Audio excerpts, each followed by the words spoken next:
اچھا، اچھا یا برا ہونا جب یہ لوح تقدیر پر پہلے سے ہی لکھ دیا گیا ہے تو پھر ہم ہٹلر کو تو اس کے جرائم کا مورد الزام نہیں ٹھہرا سکتے. انسان با اختیار ہے یا مجبور محض؟ بعض معاملات میں بالکل مجبور ہے اور مجبور محض ہے، اور بہت سے معاملات ہیں جس میں اس کے پاس اختیار ہے. میں کہاں پیدا ہوں گا، میری کیا شکل و صورت ہوگی، مجھے کیا صلاحیتیں دے کر بھیجا جائے گا، اس میں میرے کسی فیصلے کو کوئی دخل نہیں ہے. لیکن میرا اخلاقی وجود وہ میرے اختیار میں ہے. میں چاہوں تو شر کا راستہ اختیار کروں، چاہوں تو میں برائی کا راستہ اختیار کروں، اور چاہوں تو بھلائی کا راستہ اختیار کروں. اللہ تعالیٰ نے ان دونوں باتوں کو قرآن مجید میں واضح کر دیا ہے، اور یہ ہمارے عمومی مشاہدے سے بھی بالکل واضح ہے. اچھا، اچھا یا برا ہونا جب یہ لوح تقدیر پر پہلے سے ہی لکھ دیا گیا ہے تو پھر ہم ہٹلر کو تو اس کے جرائم کا مورد الزام نہیں ٹھہرا سکتے. لکھ دیا کا کیا مطلب ہے؟ یعنی اس دنیا کے اندر جو کچھ ہو رہا ہے اللہ اس کا پہلے سے علم رکھتا ہے. اپنے علم کے لحاظ سے وہ دنیا کے ساتھ معاملہ بھی کرتا ہے. جن معاملات میں اس نے اختیار دے رکھا ہوا ہے اس میں لکھا یہی ہوتا ہے کہ آدمی اپنے اختیار سے آج فجر کی نماز پڑھنے جائے گا اور آج نہیں جائے گا، اپنے اختیار سے آج کم تولے گا اور آج نہیں تولے گا، اپنے اختیار سے آج فلاں پر ظلم کرے گا اور آج نہیں کرے گا. تو اختیار اللہ تعالیٰ کا دیا ہوا ہے اخلاقی معاملات میں. اس کو قرآن نے بیان کیا ہے. یہ کہا ہے کہ انا ہدینہ النجدین، ہم نے اخلاقی لحاظ سے خیر اور شر کے، برائی اور بلائی کے دونوں راستے انسان پر واضح کر دیے ہیں. اس کے بعد یہ انسان کو فیصلہ کرنا ہے کہ وہ چاہے تو خیر کا راستہ اختیار کرے اور چاہے تو خیر یا شر کا راستہ اڈاپٹ کرنے میں مکمل طور پر آزاد ہے. انسان خیر اور شر کے بارے میں ارادہ کرنے میں پوری طرح آزاد ہے، اقدامات کرنے میں پوری طرح آزاد ہے. اگر اس کا کوئی اقدام حدود سے اتنا تجاوز کر رہا ہو کہ دوسروں کے لیے مسئلہ بن جائے تو بعض اوقات اس اقدام کو روک دیا جاتا ہے، لیکن وہ مجرم ہے تو مجرم قرار پا جائے گا. اس نے خیر کا ارادہ کیا. جو بھی معاملات ہوتے ہیں خدا کو پہلے سے پتا ہوتا ہے. انسان کے اختیار میں اس کی صلاحیت ہی نہیں ہے تو کس بنیاد پر اس سے پھر حساب لیا جائے گا؟ صلاحیت آپ کے اختیار میں نہیں ہے. اس صلاحیت کو آپ نے کیا نشو و نما دینی ہے، کہاں تک پہنچانا ہے. اور معاف کیجیے گا، صلاحیتوں کے استعمال کے اوپر کوئی مواخذہ بھی نہیں ہوگا. مواخذہ تو خیر و شر کے معاملے میں ہونا ہے. آپ کو ایک شاعر کی صلاحیتیں دی گئیں، آپ کتنے بڑے شاعر بنے، آپ نے اپنی کتنی تربیت کی، آپ نے کیا تعلیم پائی، آپ نے کیا اساتذہ سیکھا، اس کے لحاظ سے دنیا میں نتائج نکل آئیں گے.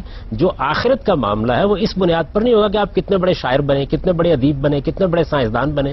آخرت کے مواخذے کی بنیاد خیر و شر ہے. جو قرآن مجید میں جناب خضر نے ایک 8 سالہ بچے کو ہلاک کیا، آپ کے علم میں ہوگا، تو غام صاحب اس کا مطلب ہے کہ وہ بچہ کہ قرآن مجید ہی کے مطابق بڑا ہو کر اپنے ماں باپ کو دکھ دینے والا تھا. تو اس کا مطلب ہے کہ وہ خدا کو پہلے سے پتا تھا کہ یہ اپنے والدین کو دکھ دے گا، اس لیے اس کو ایلیمنیٹ کروا دیا گیا. اس کا مطلب ہے غام صاحب پھر تو ہم لوگ ایک ایسے امتحان میں آئے ہیں، ایک ایسے امتحان میں بیٹھے ہیں جس کا رزلٹ خدا کو پہلے سے معلوم ہے. تو دیکھیے بات یہ ہے کہ خدا کے علم کا آپ کے عمل پر کیا اثر پڑتا ہے. اصل سوال یہ ہے، اگر تو میرا علم آپ کے عمل کو الٹیمیٹلی پتا ہے کہ اس نے کرنا کیا ہے تو میں کیوں اس کے عمل کے اوپر توجہ دوں؟ مجھے پتا ہے اس نے کرنا کیا، اس نے برا آدمی مرنا ہے مجھے پتا ہے، اس نے اچھا آدمی مرنا ہے مجھے پتا ہے. دیکھیے بادیا، آپ علم اور عمل کو خلط بلط کر رہے ہیں اور اسی سارا فساد پیدا ہوتا ہے. میرا علم میرے اختیار پر ہے، میرا عمل میرے اختیار پر ہے، اور خدا کا علم محیط کل ہے، وہ ہر چیز کا احاطہ کیے ہوئے ہے. اس نے میرے اندر کوئی کل نہیں نہ سکتا. محیط کل اس لیے نہیں ہو سکتا کہ اگر اس کو مستقبل کا حال بھی منوان پتا ہے تو پھر انسان با اختیار نہیں ہو سکتا. اگر انسان با اختیار ہے تو پھر اسے مستقبل کا حال نہیں پتا ہونا چاہیے. اسے مستقبل کا حال پتا ہونا چاہیے. وہ پتا کیا ہے؟ اس کو یہ پتا ہے کہ جو میں نے اختیار دیا تھا اس کو استعمال کر کے یہ آدمی یہ کام کرے گا. آپ اصل میں خدا کے علم کے اندر سے اس کے دیے ہوئے اختیار کو نکال لیتے ہیں. تو خدا نے ایسا اختیار دیا گیا ہے جب الٹیمیٹلی خدا کو پتا ہے کہ اس نے کام رزلٹ کیا پروڈیوس کرے گا. اس پہ اختیار سے کوئی اثر ہی نہیں پڑتا.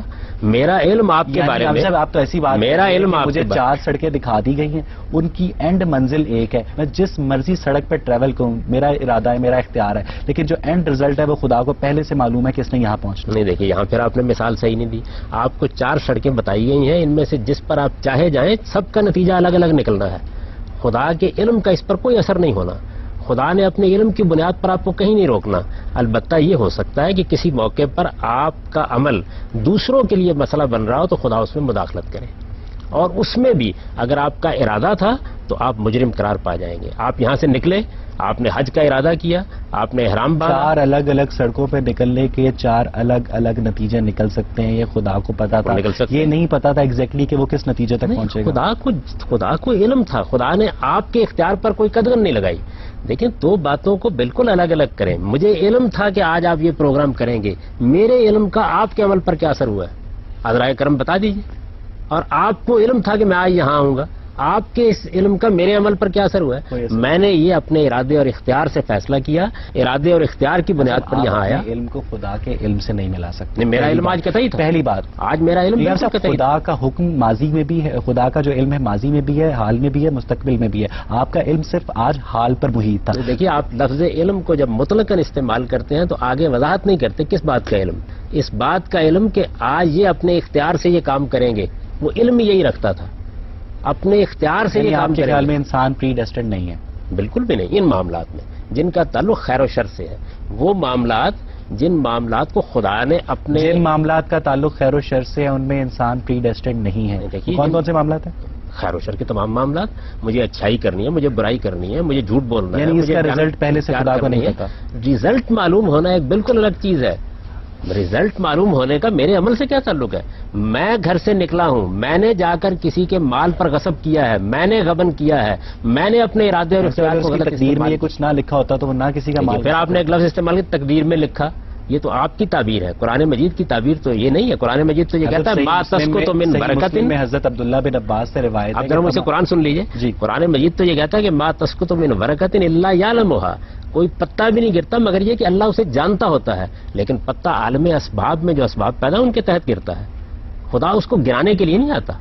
ایک پتا بھی گرتا ہے، ہوائیں اس کو اٹھا کر جہاں سے مان لے یہ بھی تو آتا ہے نا اس کی 23ویں آیت میں کہ انسان پر کوئی بھی مصیبت تب تک نہیں نازل ہوتی جب تک خدا کی اجازت نہ ہو۔ نہیں، دیکھیے بات ہے، اذن اور اجازت بالکل الگ چیز ہے۔ اذن اور اجازت کا مطلب یہ ہے کہ جب کوئی معاملہ ہونے لگتا ہے تو خدا مجموعی حکمت کے تحت یہ دیکھتا ہے کہ اس کو ہونے دینا یا نہیں ہونے دینا۔ آپ نے قتل کا ارادہ کیا، آپ گھر سے نکل کھڑے ہوئے، لیکن یہ قتل اس وقت مجموعی حکمت کے لحاظ سے نہیں ہونا چاہیے، تو آپ کو قتل کرنے نہیں دیا جائے گا، لیکن آپ مجرم قرار پا گئے ہیں اس لیے کہ آپ نے اپنے ارادے اور اختیار کے ساتھ قتل کا اقدام